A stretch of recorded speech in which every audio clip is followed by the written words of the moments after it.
Hi guys! Welcome back to my YouTube channel and I'm Sarah Jane Semic and for today's video, paano nga ba yung mga photos natin na nagsasalita gamit ang AI? So, di ba, uso ngayon yung mga photos na nagsasalita gamit ang AI. For today's video, gagawin natin yan, yung mga nakikita natin online, yung mga photos ay kino-convert nila into video. Yung mga photos nila is nakakapagsalita. So, gamit ang AI and itong site na ito, magagawa natin yan. And kung gusto mong malaman kung paano, keep on watching, and kung bago pa lang sa aking channel, huwag mo kalimutang mag-like and subscribe and click mo yung bell para updated ka na nga sa mga video na i-upload natin. And simulan natin agad pagkatapos ng aking intro.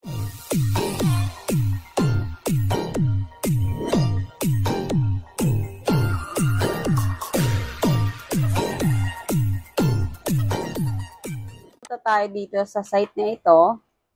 Itong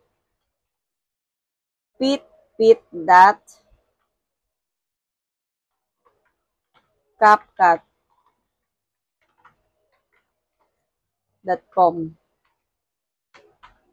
Yan. Partnership siya ni CapCut. Ayan. Kapag nandito na po kayo, kailangan nyo pong mag-login dito ng yung account. So, free site din naman ito. Then, i-click natin daw AI Talking Photo. Ayan, mag-insert lang kayo ng image na kung ano yung gusto nyong gawa ng video. Ayan. For example, ito na lang. Ayan.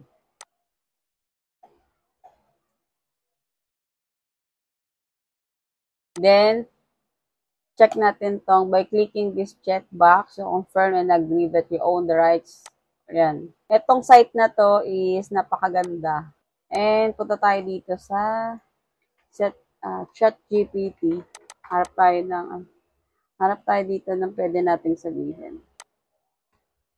Gawa natin ng ayan, lagay natin tungkol sa mga guro.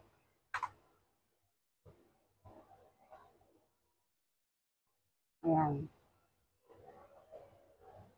Haba, diba? Ito na lang. Ayan. Hanggang per sentence lang kasi hanggang 200 word lang yung ang mga guro ay tinuturing na pangalawang magulang sa paraan sila ang nagsisilbing gabay ng mga kabataan tungo sa tamang landas at buhay at kaalaman. So, yan. And dito sa baba, pwede kang maghanap ng boses. Kung anong gusto mong ilagay na boses. Welcome to Pipit. Let's create something amazing together. Welcome to Pipit. Welcome to Pipit. Welcome to Pipit. Tayo ng Let's create something amazing together. Welcome to Pipit. Welcome to Pipit. Welcome to Pipit. Welcome to Pipit. Let's create something amazing. Welcome to Pipit. Let's create something amazing together. Welcome to Pipit. Let's create something amazing together. Confirm natin.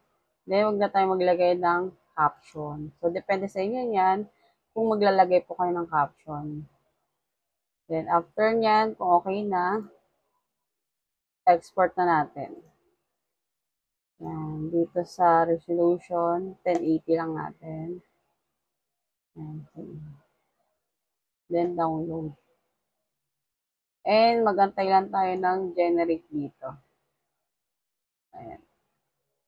So, ganun lang kadali. Ang mga guro ay itinuturing na pangalawang magulang sa paaralan.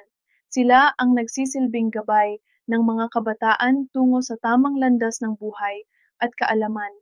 O, di ba, napakadali lang gawin dahil ngayon is nasa modern era na tayo and kailangan nating makisabay sa mga anumang technology and mga website and AI na yan. So, itry mo na yan para mas cool, di ba, and astig. Yan. And pwede kang mag-comment kung may iba pa kayong tanong about dito sa ginawa natin ng tutorial. And pwede mo din itong i-share sa mga kakilala mo na gusto yung ganitong update ni AI and mga bagong site ni AI. And that's all for today's video. Huwag mo kalimutang mag-like and subscribe and click mo yung bell para updated ka na sa mga video na i-upload natin. And see you next video.